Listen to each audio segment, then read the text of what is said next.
All right, welcome back everyone dito sa Deep Dive with Richard Hayden. Just in case, baka yung guest natin, tatawagin naman tayo kabilang channel.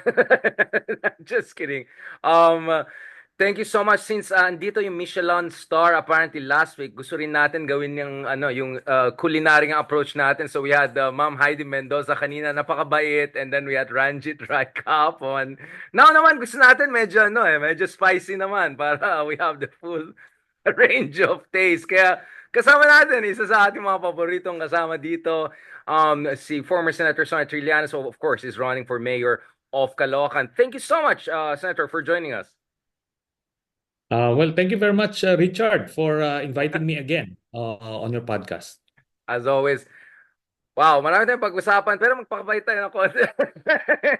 Well, I mean, let's talk about Senate and Sara impeachment and also the issue of RevGov. But let's first start with the issue of Senate because there are many numbers coming out. So on one hand, the let's go the good, the bad, and the ugly, right? The good is that Kiko at least seems to be very competitive. Bam is not too far. Even some of the less known but up and coming ones like Heidi are also not doing too bad, including in the service you have top 25, not bad. Obviously a lot of room for improvement. If you look at the ratio of awareness to satisfaction, there's definitely a lot of room for improvement and optimism. The not so good obviously is mukhang nagka-crystallize yung Duterte base. And Bato had some improvements in some surveys, not in Okta, but in Pulse Asia, for instance. Amy Marcos, sabi nga ni Ronald, hindi ko alam saan ko siya ilalagay, saan ko siya pupulitin. But we know that Amy is much more sympathetic to the other side of the equation than the admin, to be honest about it. And then, of course, kahapon, kausap natin si Ranjit, Prof. Rai, and he was talking about there's always the Robin Hood factor that don't be surprised if Willie Revillame or Bongo might even top the race, right? So there are lots of interesting dynamics here, Senator. What is your read here as a veteran of senatorial race, as someone who was successful also in past in contesting that race? Ano yung mga nakikita natin trend lines and what are the lessons here? Okay, Richard, I will answer that using our own survey as the reference. So the Magdalo Party List conducted its own survey, which we published this morning. So dun sa Senate, um, talagang ang na-observe namin doon sa results, ang takeaway namin dito, nagkaroon ng increase, nagkaroon ng bump yung mga pro-Duterte senators, particularly si Bongo, si Bato, um, and some others sa baba. Ngayon, yung generally nagkaroon ng decline yung iba because based on compared to the last survey that we had, which was November, nagta-tighten na yung race. So nagkaroon na sila ng since the filing noong October, nag-intensify sila ng mga operations, pero um, hindi pa ito fully na factor in yung proclamation nung Marcos slate kasi they only had the proclamation rally just this week, I think, last week for that matter. Right. So hindi Because we covered to ng conducted, survey. nagkanda kami ng survey February Can 5 you give, to yeah, can you 7. give the dates, Senator? So what are the exact dates covered by this survey, just for people to have reference Okay. point? February 5 to 7. February Okay. 5 to 7, okay. Yes. And um, what is different with our survey compared to the others is we compare apples to apples. Kasi yung PALS and SWS, nagbabago sila ng mga sample areas. Hindi nga eh. It is not homogeneous. Mindanao is not homogeneous. Visayas is not homogeneous. Luzon is not homogeneous. So you cannot say Northern Luzon lang or Southern Luzon. So if you pick a sample in Bulacan, this survey, and the next survey you pick a sample from, let's say, Pangasinan, Iba yon. Iba Layo. yung voter preference nila. Oo. So in our case, we get from all of these provinces pagka nakikita natin na may historically meron silang na historically heterogeneous sila. So meaning iba talaga yung voter preference nila. So itong survey talagang yung sinasabi mo about Willie Revillame is 13 in our survey. So si Amy Marcos is 14. So yan. Ngayon si both Kiko and Bam they're technically tied sa 16, 17. Ngayon sa mga surveys kasi hindi na factor in. Ito yon. Ang mga hindi na factor in sa survey is yung machinery, yung mga get out the vote, no? Command vote. Yeah. Operations. Ayan. Yung command vote, yung sinasabi, yung admin machinery yan. So kung administration ka, historically, nadadagdagan ka ng 5 to 10%. And conversely, kung either independent ka or opposition ka, minus 5 to 10% ka. So we saw these kinds of phenomena during the past elections. Let's say si Senator Grace po noong 2019, in all pre-election surveys, she was number one. Pero nung after the elections, she ended up number two precisely because she ran as independent. So yung mga Duterte slate noon, they benefited from the machinery vote, ano? So yon. Tapos wala rin dito yung last minute endorsement ng Iglesia ni Cristo, which translates to around plus 1 to 2%. Pero depende yan kasi kung ikaw mababa ka sa mga surveys ng Iglesia ni Cristo, and yet they ended up endorsing you, yon mataas-taas yung bump mo. You can mga sabihin mo na 1 to 1.5%. Kasi kung malakas ka na dati sa Iglesia ni Cristo tapos in-endorse ka pa nila, wala ganong dagdag yun eh. You'll Added just value. Yung added value. wala nang added value kasi they would vote for you anyway even without the endorsement. So minimal yung ano. Then, syempre, yung mga um, ano to, mga voter disenfranchisement operations, sample ballot operations, and yung election day cheating operations. So all of these things would May factor advantage in. yung machine. Yeah.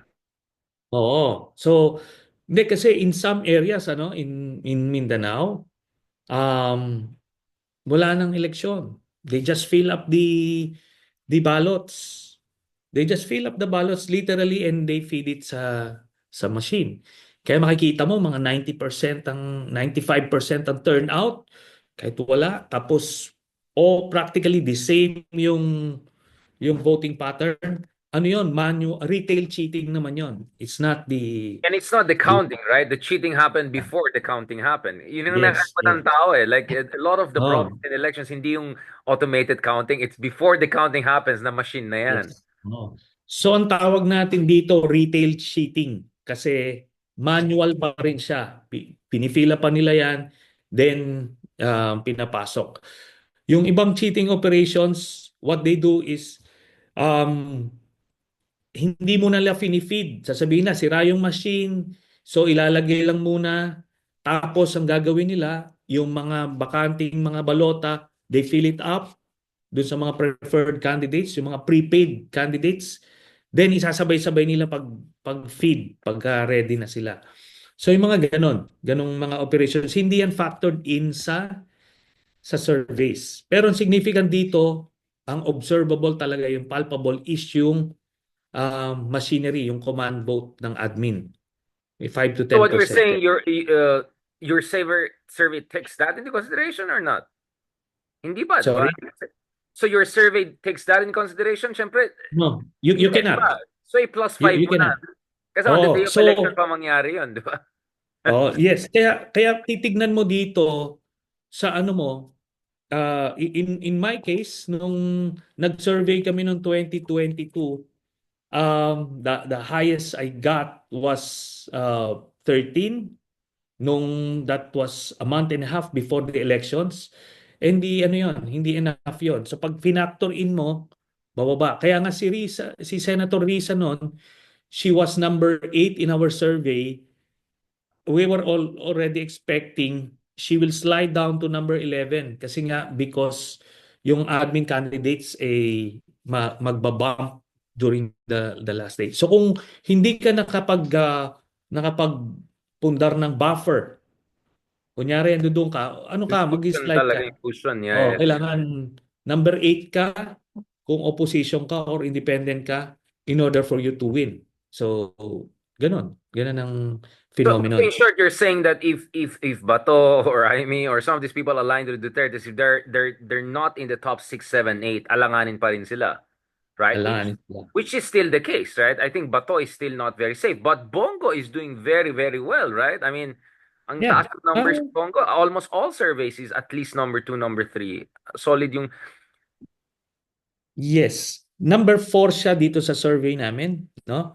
But ang sinasabi ko nga dito, I've seen elections na yung number 1 natalo, naging ended up number 19. Yung number 2 ended up number 15 in the case ni Jack Enrile nung Oh 2013. yeah, yeah, yeah. Kaya He was kinakabahan si Ben Tulfo yata eh. Na, oh, he was he's not number sure, yeah. 2. Yeah. He was number 2 sa ano, si Jack Enrile was number 2 sa surveys during the start of the elections ng campaign period.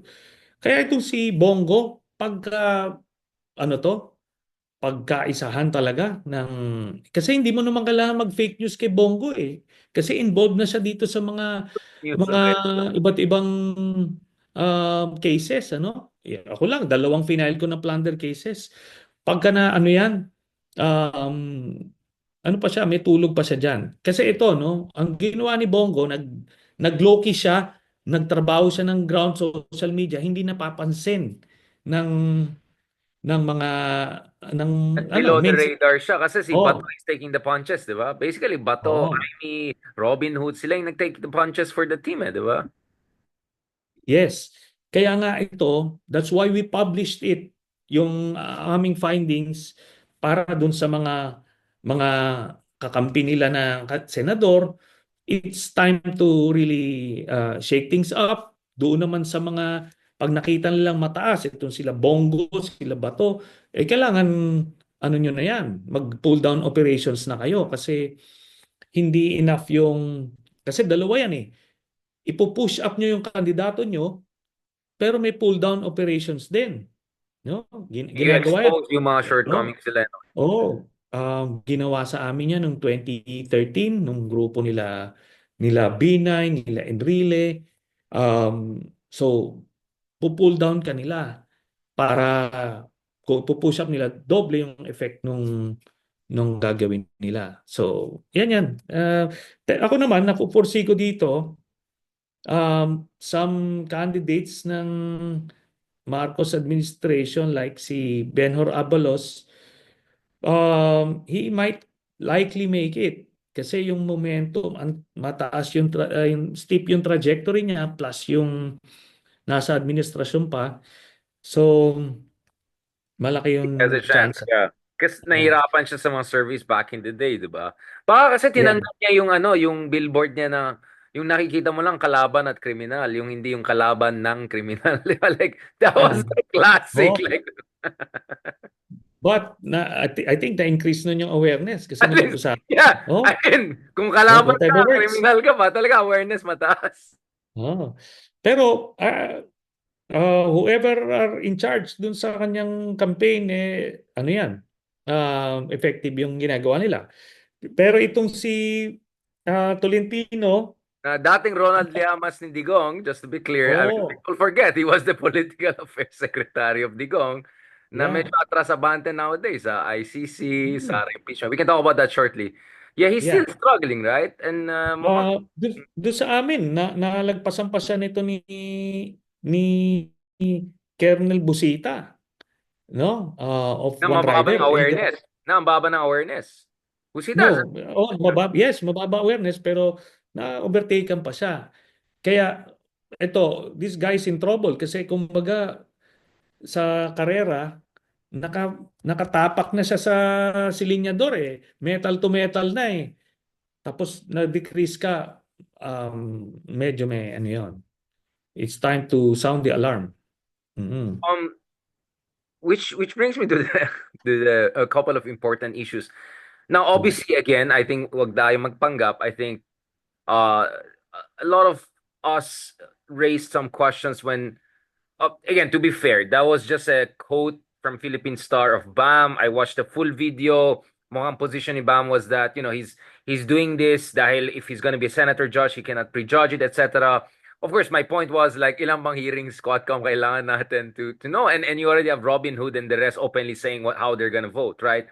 So while I agree with him on a procedural level, my sense is, hindi ba it makes better sense for the third, fourth candidates to actually be more clear on some of this issue? And let's be honest, baka may makuha pa silang independent and even solid North votes. Not to mention, if you look at the Octo survey, up to 40% ay non-aligned, independent, or switched off.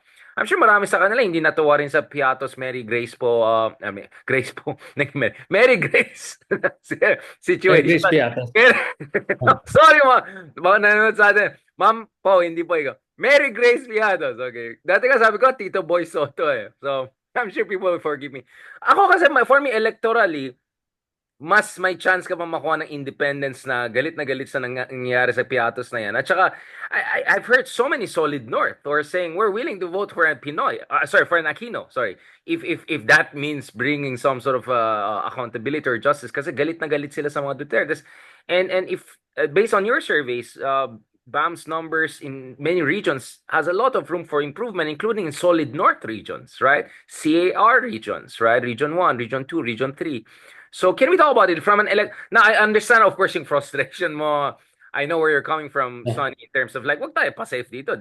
But I'm just saying, from a practical electoral strategy standpoint, do you think it makes sense that dapat mas klaro sila sa issue ng Sara Duterte and not to say it's just a political issue? Kasi yung ibang candidate naman, they just don't talk about it as much. Also, in my opinion, as Yeah. they should. Okay, ganito no. My beef with the statement ni Senator Bam was not yung explanation niya later on, yung later in the video, kung hindi yung first statement na ito issue lang naman ito ng mga politiko. Alam mo, if you take that statement out, okay naman yung statement niya eh, safe, di ba? And ako, I will agree with that positioning sa kanilang dalawa, no? Kay Sen Kiko, kay ano.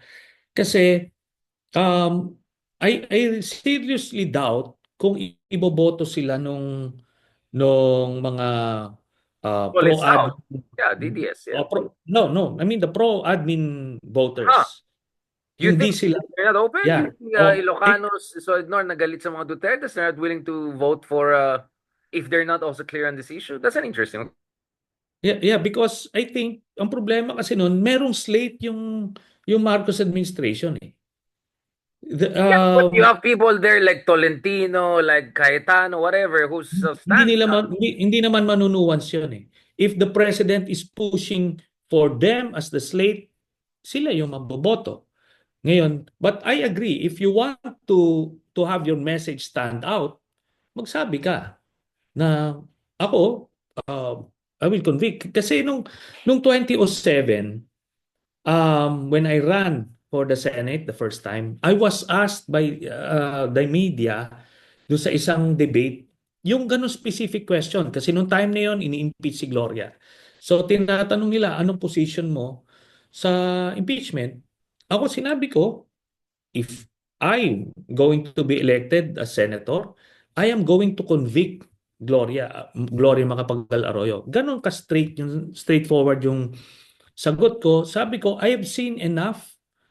Aside from that, meron kami yung mga issues na nilabas namin nung OCOD. Kaya sinabi ko, alam ko that she doesn't deserve to be president. Ganun ka straightforward. Ngayon, bahala na sila kung anong Yeah, but gagawin Arroyo nila. was extremely unpopular while Sara is Yes. not in the same boat, to say the Oh, least, yun na right? nga.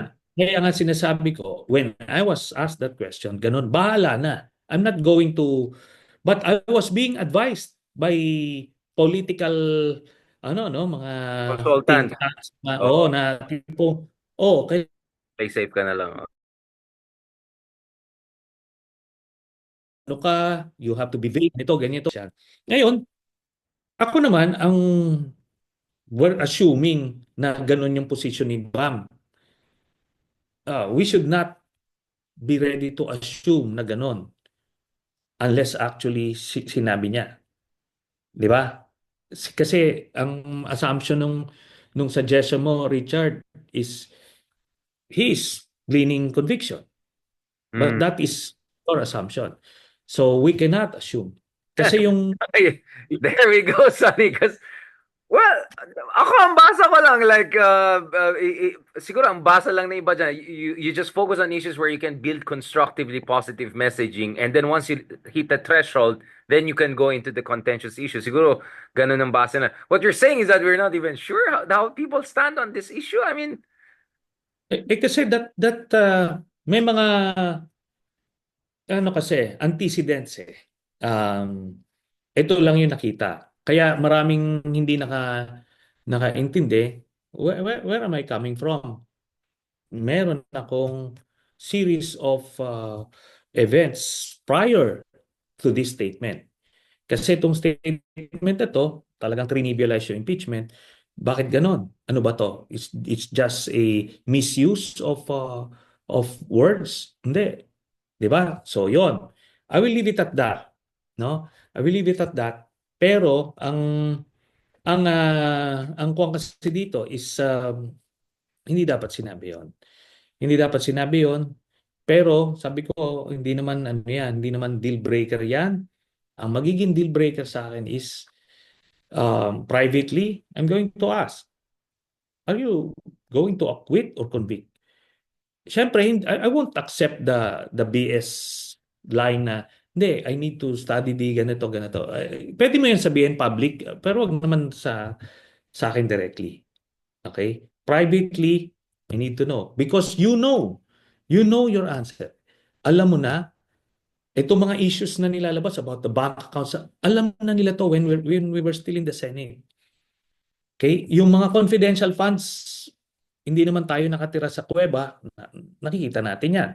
So privately, if I get that answer na is going to convict, that's the only time I would be comfortable to say na ganun. But I'm not going to assume. okay, I'll leave it between the two of you to resolve, and I'll have to ask Bam Yeah. separately in spirit of fairness, Sonny. Yeah. But of course, people are familiar with the interventions you made on the Sara Lenny meeting last year. Uh, of course, there's the Rosa discussion, the whole Robredo Sara thing. That I understand. And so I think we don't need to relitigate that case. I think people know. Now, if you're Kiko, what will be your strategy? Because Kiko is so far the most competitive non-admin and non-DDS candidate, right? Ang nakikita kasi natin, and one reason na kung bakit hindi ako tumakbo is because hindi ako makaka-squeeze in dun sa space, no? Kasi mag-aagawan dun sa airspace. And kung mucho-mucho ka, kung umaapaw yung pondo mo, pwede yon. You can fill the airwaves ng advertisements mo. 'Di ba? So that's the way you can Si, squeeze in. Tony, ano pangalan niya? Si Camille, sa daming advertisement, gumaling siya umarte, no? Like, gumagaya siya. Like, there she Yeah. has so many commercials. She's already good in Oh, acting. and Grabe. yan, siyempre, you have candidates like, yan nga, si Congressman Camille, na si Sen Manny will not spare any expense para Aimee spend a ano lot. yan. Aimee Depende also po. spend a lot. Oo. Yeah. So, yun yung ano ngayon, yun yung field. Ngayon kung si Senator Kiko ay hindi rin siya ganun ka ready financially to engage dun sa ganyang air battle, kailangan ilabas niya na yung mga alas niya. And specifically, si Miss Sharon Cuneta. Kasi talagang, ano yon talagang legend pa rin si Sharon. And ano yon talagang ma-offset nun yung limited airtime mo, ma-offset ng star power. Saka yung Yan yan. nephew niya, di ba? Yung bata is doing well, right? Like, so, he has a couple of aces up his sleeve. So, what do you think about this issue of focus? Both Bam and Kiko seem to be very focused on the issue of, well, Bam basically said, focus tayo sa gut issues, ganun ganon. Kiko, obviously, because of his background as food czar during Pinoy's time, is really, messaging niya, consistency messaging. Ang akin lang naman, well, all of the candidates are promising mas maraming pagkain, mas maraming. So, how do you stand out? Kasi obviously, gut issues are going to be always the universal resonant issue. So how do you stand out, right? That's the challenge. Okay, precisely. Alam nyo kasi, at again, based dun sa mga pinagdaanan, um, yung message kasi, okay, you have a message, you have the narrative. Marami yan, mga nag-a-advise, mga PR consultants. Pero ang issue dito is yung medium. Kailangan mong magkaroon ng means to get your message out there. And that would mean resources. Kasi kahit gaano kaganda yung narrative mo, if it stays dyan lang sa Facebook page mo or Twitter, wala yon. Kasi ang ang first step sa ganyang national campaigning is you need to get your name and position and face out in that order. Name, position, face. Yun ang first step. Kaya kita mo yung kay Benhur Abalos, kay Secretary Benhur Abalos. Sa kanya, billboard lang sa EDSA, Abalos, Senator, Oh, number one. That's awareness. it. Yun na yun. Yun muna. Kasi ma-outpace mo na kagad yung iba na may magandang message pero wala naman, hindi naman sila nakikita. So pagka hindi ka nakikita ng botante, it's as if you don't exist at all. So yun yun. And you have That's 66 candidates, right? I mean, like, yeah, maski. yes, oo. So malalaman na kagad nila nung admin candidates yung hindi kilala na tumatakbo. And we experienced that noong 2022. Umiikot ako last few days na sa ito ground operations to. Sinasabi ng mga tao, ay, sir, tumatakbo pala kayo. Iyon na. That's a few days before the elections. Ibig sabihin nun, Grabe, ah, wow. kasi wala kaming pang-advertisement eh. At 1 million per minute, you can't possibly compete eh. Uh, Um, yun. what is the Sara impeachment aspect here? Na baka tumaas din ang suporta kasi may sense of urgency na we have to have as many of our own in the next Congress para siguraduhin na bago natin pag-usapan si Jesus Cotero, right? Before talking about this, I just want to say in terms of rallying cry, hindi kayo effective na nung na-impeach na si Sara, especially with such an overwhelming number. I mean, more than 70% of Congress, highest ratio, di ba, for any impeachment. Baka nagkaroon sila ng panic mode and sense of urgency. And that's something we want to talk about. The sense of urgency is important, right? Because it allows you to mobilize your base, rallying around the flag. So tingin mo, the impeachment may have played also a role in helping the pro-DDS candidate? Not really. Kasi ganito, tinitingnan namin ilang service. We've been tracking this service every 3 months. Bumaba yung numero ni Sara, sunod-sunod from Quadcom, yung first meltdown, then second meltdown, pababa talaga. Then, ano ginawa niya? Meron ba siyang ginawang anything na positive? Wala. Nagsayaw-sayaw lang sa TikTok. O dahil doon, kumaga, yun Na-defect. yung nakikita. Oo. Kasi hindi yung meltdown niya, as bad as it was na sa mainstream na kwan siya, hindi niya napasok yung sulok-sulok ng Pilipinas. Kasi sa sa kumbaga news cycle, kailangan saturation 'yon. Hindi lang one big thing, ina-assume natin buong Pilipinas napanood 'yon, hindi. Kailangan 'yun talagang may follow through, sunod-sunod. Bago lang talagang totally kakalat 'yon. Hindi na reach yung point na 'yon. Tapos ano pa, na-counter pa. Naka-counter, grabe yung kanilang counter propaganda. Then may mga Na deflection 10 sila, years na nila diversion. na-develop, right? I mean, since Yeah. 2015 pa yung machine na yan, yeah. Oo, oo. So yung fake news factory nila talagang continuous ang pag-churn out ng fake news. So dumating yung point na yung mga Quad Committee chairman, sila na yung nagde-deflect instead na propagate yung kanilang mensahe. They were defending themselves kasi binabanatan On sila the sa defensive na sila, oh. social media. Oh, sa Yung social media iba space. nga, abante nga yung pangalan, umatras pa rin. But, Sen- Ayun. Ah, Senator, what about the GA issue? Because I think this is where things got a bit weird. I was there dun sa event nyo sa Magdala sa umaga, yung January 31. Klaro yung message, impeach, impeach, impeach. Sana naka-peach pa si, di ba, si Percy. So very clear. Dun sa liwasan ng Bonifacio, yung mga kalaban nyo from an ideological standpoint, pusit-pusit, di ba? Pero nung isa, ah, pinunta ako sa EDSA Shrine, wait, bakit ba't andun si Martin Romualdez?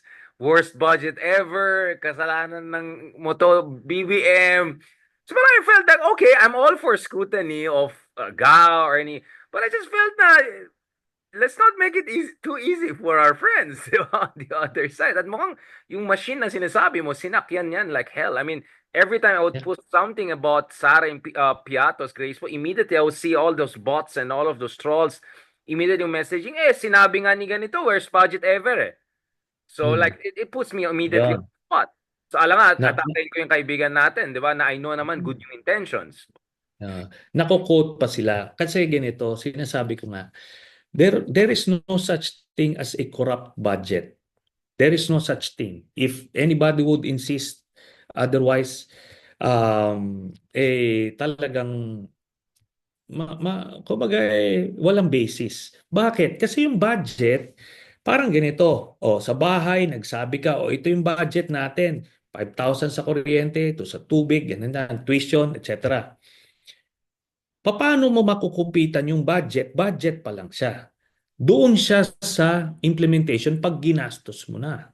'Di ba?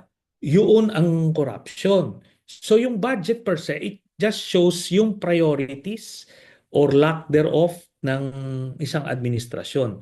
Yung sinasite kasi ni Senator Frank na unprogrammed, yung unprogrammed, that doesn't give you a license to pocket the money there. Kung hindi yung unprogrammed, yan lang yung hindi priority Kasi ng hanapin mo ng fund. specific items for that. Yeah. Even Oo. No, explain ni Admiral Trinidad sa akin na yung hindi nakaltasan yung 14 billion daw from 15 billion on program yan kasi they're still waiting for the the funds. specification saan nila gagastusin also, yung mga ganon. So, kumbaga, Hindi, I mean, hindi kasi may deficit tayo, Richard. Eh. Ibig sabihin nito, ito yung priority. Ito yung yung pera program, na ito tayo yung for this. priority na may pera na tayo for that. Right. Ngayon, kung mga loan sila doon sa unprogram. Ngayon yung unprogram, pagka binabayad yun, whether it's AKAP or infrastructure project, kung ginawa yung project, di walang corruption. Kung binulsa yun, di doon pa lang yung corruption, not doon sa budget per se. Kaya I'm ano I kept on asking doon sa mga nag-a-advocate nitong budget issue. Okay, you tell me how much was stolen. Kasi sabi mo most corrupt eh. Therefore, something was stolen. How much was it? Walang masabi. Kasi kung meron ka masasabi, then ifa-file mo na dapat yon, whether it's a graft case or a corruption case or an impeachment case. Kaso sila na mismo nagsabing hindi pa naman umabot sa presidente. Therefore, hindi presidente. So ngayon, paano to? It is procedural. Their issue was procedural nga sa Senate and House. And ano yon, matatalo sila doon because it's a domain of the legislators. They can suspend the rules, they can create another rule, basta at the end of the day, they will ratify it Pag sinabi lang approve ito, approve yan. Yung BICAM report, alam nyo bang nobody sees that actually. Yun lang yung ano nila, reference nila. Because all of these things are done orally sa floor. Bine-verbalize nung BICAM chairman na ito yung I'm going to report to the body the results of the BICAM committee report. Yan ito. Then it's either you approve it or not. If you have doubts about it, magre-raise ka ng question that you will request for a clean copy of the GAB first of the post BICAM na GAB. O titignan mo ngayon. Doon mo ngayon makikita. And I am 100% sure there are no blank spaces there kasi yun na nga yung clean copy. Pag hindi mo ni-request yun at nag-approve ka or hindi ka nag-question, ibig sabihin nun, binigay mo yung consent mo doon na na-approve na, then yun na ngayon yung i-enroll na bill. That's I, it. Ganun. I was told na actually in-email yan in interest of transparency, and itong mga DDS ginamit to, na Gusto weaponize. nila. Yeah, like parang FYI, ito yung parang running discussion, ito yung mga tinitignan namin. Parang nagbobuo ka ng painting, sinend mo yung draft for suggestions. Kinuha yung draft na yan and then ginawa niya, ito yung final painting. Tingnan mo, napakapangit, diba? So Oh. so apparently what happened was that a transparency initiative was weaponized or just completely misconstrued by some folks. I mean, I see the argument, to be fair, and Yes, pero Richard, isa-cite ko lang example. Kunyari may isang senador na nag-file ng resolution giving an award or a recognition sa isang athlete. Kunyari yung pagkagawa, hindi siya maayos, no? Kumbaga, hindi maayos. Ang sasabihin lang nun, okay, subject to style, this resolution is hereby approved. The subject to style, na-approve nyo na, then aayusin yan ng secretariat, grammar and everything. Pero yun yung understanding nyo na the essence of the resolution would be the one that would be kumbaga brought out dun sa and given dun sa recipient. Ganun yun. And that's by tradition. Kaya sabi ko, ano yung issue dito? Alam mo, mga outsider yung nag-ano eh. Naintindihan natin si Justice Carpio, ano siya? Jurist siya, respected lawyer and Supreme Court Justice. Pero yung domain ng Senate, I'm sorry, pero wala you're siyang talking alam about dyan. the kind of a procedural. Ako naman, just to be Oo. fair about this, let's wait for the Supreme Court to come down on this and let's we can work it from there. But yun nga for me naman, it's more from strategic communications and weaponization. Kasi yun nga, ano yung Yeah, sinabi yeah. ni Zelensky kay Trump na nagalit si Trump? Sabi, parang you're saturated by Russian disinformation. Ah, Parang hindi niya sinabi na tanga si Trump, pero parang you're just in the wrong environment. Kaya ingat ka lang, di ba? So, medyo ganun din tayo, medyo Zelensky tayo. Parang maganda yung intention nyo. I know where you're coming from, pero let's not forget ito yung ecosystem, di ba? Na they're looking for anything to weaponize. Last part of our discussion, Senator. So moving forward, what should be the game plan? Kasi obviously 2025 napakasikip ito and it's hard to see how more than one or two. Sabi nga ni Ronald, baka mag-cannibalize pa nga yung iba kasi obviously it's gonna happen on every slate almost. But how should you play 2025 so that you're strong for 2028? Mahalaga ba na at least one gets through from quote-unquote pink? Do we need a pink 2.0 kind of a movement that is much more inclusive, much less elitist, much more, you know what I'm saying, re-energized? Kasi for me, mahirap talaga 2025, but 2028 looks to me much more open. I mean, who knows? Sara may get impeached. Rafi may not run, right? Martin may force the case, which makes it more competitive and open, right? So I'm yeah. seeing 2020 as very encouraging. So yung game plan mo ngayon, dapat meron ka rin eye on 2028, right? So, your question is kung yung mga pink candidates, do they need to win? At least one to have a kind of an momentum for 2028, or as long as they just are competitive enough, top 16, top 14, that may be good enough to build up for 2028. Okay, at this point in time, okay, in the case of Sen Kiko, pwede niyang i-optimize yung kanyang star power ng pamilya niya. And meron siyang at least dun sa just to get a foot on the door para lang malabas niya yung kanyang mga advocacies kasi by his own right si Sen Kiko accomplished naman siya as a senator, but masyadong ang yung space masyadong magulo, kanya-kanyang iba nagsasayaw lang o but you need to get through, and that's the star power that can deliver it for you. Kasi kung hindi mo kayang makipagsabayan dun sa frequency ng advertisements, then Yung air war, ma-offset yung no? okay. Ngayon kay both Sen Kiko and Sen Bam, The Lenny magic factor, I mean, Lenny if said nababawi yeah, siya. yes, if si VP Lenny would go out of her way, magkakampanya sa kanila like anything, mananalo sila. Yeah, malaki. But Yeah. But if she will just stay sa Naga, kahit wala siyang kalaban doon, I doubt it. So yun yung So you do prescription. believe in Lenny magic, that there could be a Lenny bump, right? That if she Yes. mobilizes yung residual and all of that, because she's really a force to reckon with. So where does that leave Riza then? Hindi. Ito yan. Mm, Yung kay Lenin kasi, dahil dati siyang kandidato for president, right. na hindi niya na harness yung base na yon. Ngayon kung ilan na lang yun ngayon, malaki pa rin yon. She can throw that number, yung residual forces na yon, doon sa mga persa nila Senbam, nila Kiko. But she needs to go around the country. Talagang bubunot siya diyan. Tutulungan niya talaga puso-puso. But doesn't That's that the only way overshadow forward. Risa? But won't that overshadow Risa? Is there a way to? Because Risa is supposed to be the de facto leader of opposition, right? Baka naman Lenny's just trying to make sure she doesn't look like she's throwing her weight around or something like that. I mean, how do you Hindi, harmonize that? hindi kasi okay, ang question mo kasi Richard, how do they Get win the eh? bump.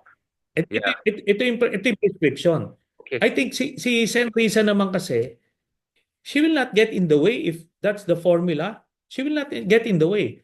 Pero ito si VP Lenny, does she really want her candidates to win? Kasi siya yung she took it upon herself do sa kick-off ceremony na these are the pink candidates, di ba? Ano ba yon? Is it a fire and forget thing or one-off thing? Eh, hindi mangyayari yon. It's not Kailangan going to happen. sunod na. I mean, ako, I Alam would mga say, kampanya siya. but I would say it's funny na, Bawat why should it be residual if pwede mo, I mean, there could be a chance to regain some of the pinks na nawala. Kasi ang dami nang cynical, di ba? I mean, first, if you look at the Okta survey, 20% wala nang pake, di ba? And then, hindi like, kaya nga. another 20% Kaya, completely independent, 7% lang yung liberal opposition. So, ibig sabihin, ang dami pang pwede mong magbalik loob, if I can put it that way. I totally agree. Pero the only way na makukuha mo sila ulit is kung si VP Lenny mismo ang mag-iikot. Hindi pwedeng magki-kick off lang kayo sa Cavite, then goodbye, I'm going to Bicol. Remember, walang kalaban si VP Lenny doon. She would have the time, the energy, and the resources to help itong mga kandidato niya. If she wants to. If she wants to. Yan yon. Ngayon, if hindi niya gagawin yon at hindi mananalo ang mga pink candidates, then that's it. Di ba? So it will be hard for 2028 in terms of momentum building. Yes. Tapos kasi siya, kung iikot siya ngayon, kumbaga ma-flex niya ulit, ma-exercise niya ulit yung mga makinarya niya in preparation for 2028. Di ba? Pero it's going to really be an effort. Talagang bubuho siya rito. Heavy Didiinan niya yung lifting. kandidato. Oo. Heavy Pero lifting. kung ganun-ganun lang, one of, wala. Si Senator Risa, ako, I would advise her, just lang, sige lang, build your own base, and I think that's what she's doing. Focus on the policy issues, which is doing. On guard siya, ang dami niyan accomplishments. Then, if nothing happens sa mga pink candidates sa 2025, eh, magpatawag na ng ano. Kasi ibig sabihin nun, magre-restart, magre-reboot, hindi na yung pink. Kasi ibig sabihin nun, wala na ng leadership eh. Paano pa? Hmm. Ah, Last part, let's talk about your race, Sonny. I saw a couple of memes putting you, juxtaposing you with your, with all due respect to your counterpart, and people were saying, kailangan ba i-memorize yan? Like in terms of, I don't want to be mean, but like yung accomplishment mo, your educational attainments, things you have done for your country, and then yung kabila, I don't want to even talk about the other things, like just basic. Paano mo nasisikmura yan, Sunny? I know it sounds ridiculous because, of course, you're doing this for public service. But let's be honest, maraming tao dyan is parang, bakit ko ba, it's like you're a Formula 1, tapos pinipilit mo sa Formula 3 yung sarili mo, di ba? Like, again, I know it sounds yeah. wrong because I know pero at the same time, I think many people would think, bakit, actually, I'll be honest, because you're a friend, Sunny, like that, bakit kasi sabi tumatakbo ba sa Caloocan? Sabi ko, ayan na, magkukuyan pag hindi yan nanalo. I mean, I would jokingly say, just to end the conversation.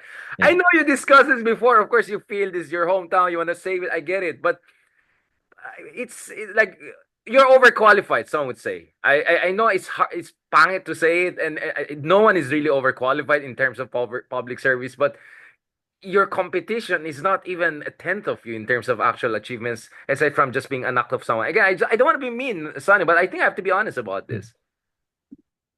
Um, well, unfortunately, yung mga botante sa Caloocan would first need to know about these things, no? I would need, kasi yung local is very personal. Sa national, yung national issues, ano yun, kon sila. Kumbaga, they can defer to you. Pero yung sa local, they would need to know you before they can trust you. Then they need to trust you before they can vote for you. So ganun yung proseso. It's not a given. Hindi pwedeng, oh, dati kang senador, automatic. Hindi. Kailangan makita ka nila, marinig ka nila, at pag narinig ka nila, more or less, mararamdaman ka nila kung totoong tao ka. Ganon. Tapos, and it's not enough. Kung gusto pa namin, okay, what do you plan for us?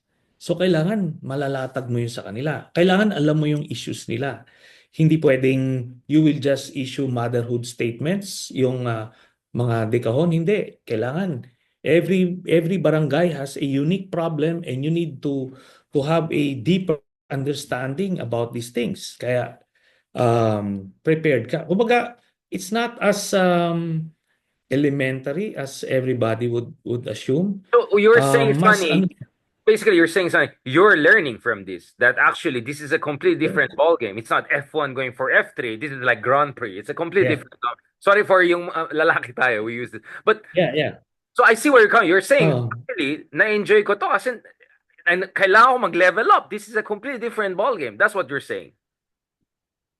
yes. And dito mo ngayon maintindihan kung bakit nagko-connect si Digong sa publiko. Kasi yung local elections would train them for that. Kaya yun yung ano, yun yung nakikita natin na ano. Kasi ano lalo na hindi naman lahat ng local candidates ganito, kasi yung iba they just distribute money or whatever. Hindi rin sila ganun ka-personal. Itong sa amin kasi, since we don't have as much resources as the other camp, kaya babawiin namin sa talagang sipag. So mano-mano talaga. And doon mo makikita yon, doon mo ma-harness din yung skill na yon, and talaga nakikita mo rin na embrace mo na yung mga local issues, and iba siya, no, hindi talaga din nakikita ng mga senador yan, even the president, unless they went through these phases. Mm. So no matter what happens, it's gonna make you a better public servant, basically. Yun yung sinasabi mo, Sonny. last point, let's talk about BBM a little bit because we have a president after all, right? Let's talk about like, wait lang.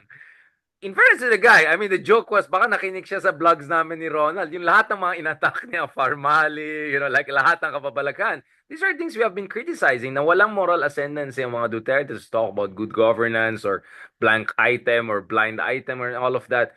Do you think, so kanina, you were putting VP Lenny on the spot. Ano ba, one-off ba yan? Well, I'll throw that back at you. I'm not saying you're pro-admin, but I'm just saying, okay, then let's put also BBM on the spot. Baka one-off din yan, or do you think this is a beginning that BBM is finally stepping up? Because the First Lady, I think she has stepped up a long time ago. Last February, March pa lang, sinabi niya, batshot na ako kay Sara. So that got things into motion, right? But now it's iba pa rin if it's the bully pulpit of the president. And that was a very, very intense and this very, that was a good speech, I would say, and very well delivered. Yeah, and ginagawa niya every sortie.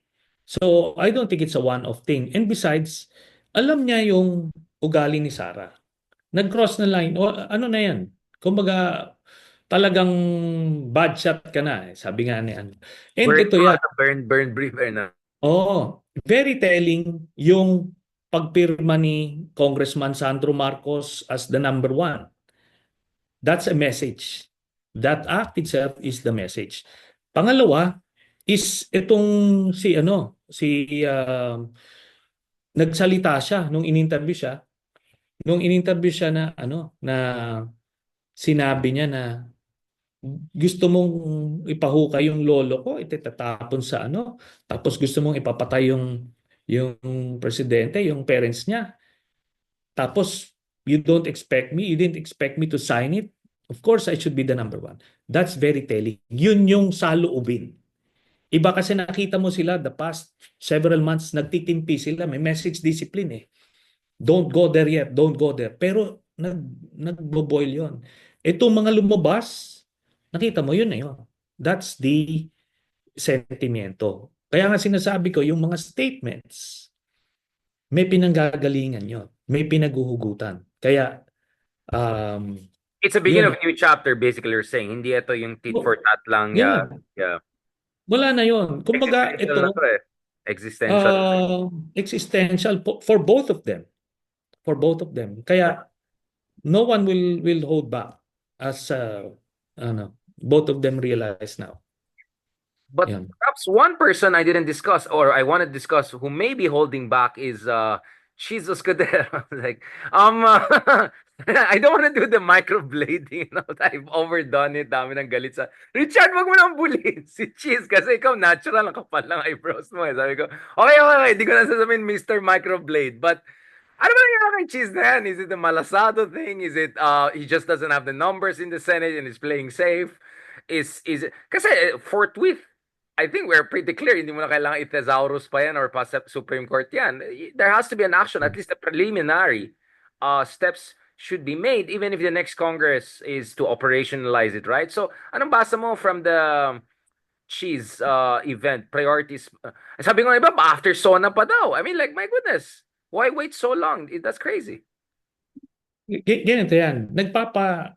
Doon sa statement niya, mababasa mo yung mga nangyayari. Then, based on the kumbaga, inside stories there in the Senate, I think the dilemma of Senate President Cheese is yung paano i-manage yung mga different blocks. Kasi remember, very, yung position niya. Fragile, yeah. Very fragile. Kasi pag isang bloke lang lumipat, kick out na siya.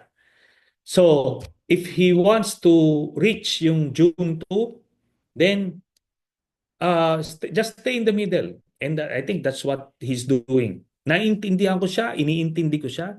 But then there's this constitutional duty, yung forthwith, yan yon. Another dilemma dyan, or another what's this situation? Reservation, yeah. Hindi, at this time, karamihan ng mga senador out of the country yan. Nagjo-join ng mga conferences, IPU, iba nagbabakasyon. Yan yun. Kumbaga, matagal na na-book yung mga Airbnb dyan o hotel o kung ano man, and yung IPU nangyayari yan at this time. So, International Parliamentary Union. Yun, yeah, So, yeah. so lumalabas ka na doon, may mga speaking engagements ka na doon. So, ang hirap mo silang i-gather at this time. Kaya, ano yon? You have to Can manage this be those forced? things I eh. mean, can the Ha? other branches come in? Can the Supreme Court compel them? Can the president and the Congress do something about this? Ano yung mga mechanisms to push Senate to do its job? Public pressure. Public pressure, yan. Kaya ang sinasabi ko dito, um, yung dilemma iniintindi ko siya, I'm trying to figure out, but for sure, hindi niya to ginagawa dahil nagtitrip siya. Yeah, I of am course. sure, I understand. to his credit, ginagawa niya yan dahil ini-interpret niya yung forthwith na may flexibility. Hindi. Because he is forced to by circumstances. So, mga nasa bakasyon yung mga senador, kailangan mo i-manage yung mga yan. Hindi mo yan papatawag na tipong punta kayo dito lahat.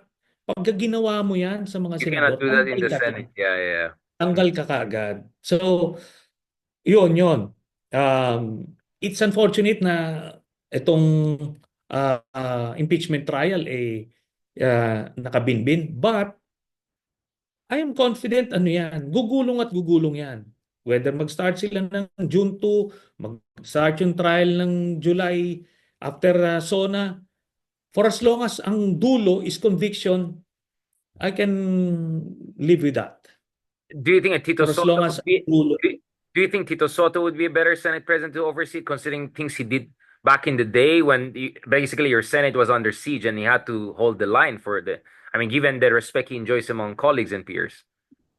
Ako kung ability wise si Senator Soto ano yan yung tinatawag natin na parliamentarian, I think he's one of the best parliamentarians there kasi may institutional memory siya since 1992, nag-majority leader yan, nag-Senate President, and nag-aaral yan ng rules, and he takes care of the tradition of the Senate. So kaya nga one of the best parliamentarians yan. Underrated lang kasi of the school The bukol things. Itbulaga branding and Oh, all, yeah, yeah. yeah, yeah, exactly. Bulaga. But I've seen him up close and his heart is in the right place pagka crunch time. Okay? Ano yan? I worked with him. So, komportable ko doon. Si Senator Cheese naman, magaling yan. Magaling rin yan. If he wants to. Alam mo, kung mag-display yan, kung maging presiding officer sa impeachment trial, may impress lahat ng mga Yeah. tao. Eh. Kaya nga, I can imagine, grabing sama rin ang loob niya that he can display that. Hindi niya ma-sports mode. He has to. O hindi niya ma-display yan because of yung by force of circumstances. Kaya yun. Ipit ang kamay niya. Basically, you're saying he has one hand. Ipit. Yeah. Ipit ang kamay. Oo. Yeah. Kaya ganun lang ako, binabasa ko lang ito. No? Of course, at the end of the day, hindi pa rin na tinutuloy. Kaya marami pa rin nagagalit. And that's valid. That's very much valid. Kaya yun ang kundi ni Cheese. Yan din ang dilema niya. Mm-hmm. On that very understanding, mabait mode, parang na-disappoint ako. Sonny, I was thinking we will end on this like dami natin a while, but it's good to hear na actually very understanding, mabait. And I'll be honest, you're not the only one, Senator, who told me na actually Tito Soto is a man of the institution. Again, because of the Itbulaga, there are other things I want to talk about. We can talk about. Let's not go there. Iba yung reputation niya, but in fairness, you're not the only one. I've talked to a couple of other senators na I trust, and I said, hindi, gusto namin si Tito Soto, we respect him. So ito yung time na si Cynthia nagpo-position, di ba? After nag-number one siya nung 2019 race. So thank you so much, Senator Trillanes, for that very compassionate, very understanding. Sabi mo mag-behave eh. Sabi mo, bad tayo eh. Wala tayo. Constructive messaging. Pero talagang I've seen this senator's work. Si Senator Soto, level-headed yan. And he's always rooted dun sa rules of parliament, yan, Senate rules. Kumbaga, nag-aaral siya in that regard. Kumbaga, okay na, presiding officer. On that Yeah. note, thank you very much, Senator Thank Trillanes, for you. giving your time, and good luck to your campaign. Again, sorry kung mean ako dun sa kalaban mo. I just, but you tama ka. This is a completely different ball game, and I'm sure we can have a different conversation, hopefully in person soon, dyan sa Caloocan mismo, in terms of what are the lessons you're learning. Kasi talagang mahirap maging mayor eh. We had Alan Herman on this show and my other show now who said something like, ngayon, people are dividing. Pag yung national, pang distraction yan. Yung local, doon sila sumisingil. Ayusin mo yan. You have to provide this and that. So, the requirements of the job are very different. So, I regret using that F1 for F3. This is a completely different race. So, thank you, Yeah. Senator Trillanes, for that very instructive intervention. And very humble note. Ang bait natin ngayon, Senator Chance. Maybe next time na lang tayo ulit nagmakawait tayo. Mabuhay po kayo. God bless and talk to you soon po.